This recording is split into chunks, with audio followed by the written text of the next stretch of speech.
نیت کا پھل۔ زید ایک نیک دل اور غریب نوجوان تھا۔ وہ دن بھر مزدوری کرتا اور رات کو مسجد میں جا کر قرآن پڑھتا۔ ایک دن زید کی ماں نے کہا، بیٹا ہمارے پاس کھانے کو کچھ نہیں ہے، دعا کر اللہ رزق عطا کرے۔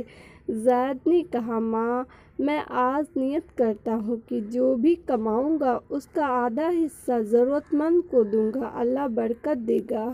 وہ مزدوری پر نکل پڑا۔ دن میں صرف 100 روپیہ کمایا۔ دل میں تشویش تھا لیکن وعدہ پر قائم رہا۔ 50 روپیہ ایک فقیر کو دیا، باقی گھر لے آیا۔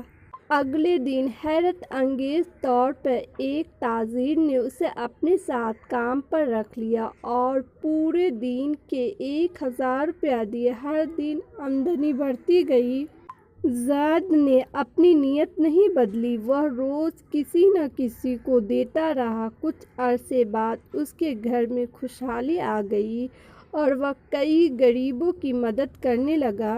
اللہ تعالیٰ انسان کی نیت کو دیکھتا ہے اور وہ کسی کی قربانی اور اخلاص کو رائیگاں نہیں جانے دیتا۔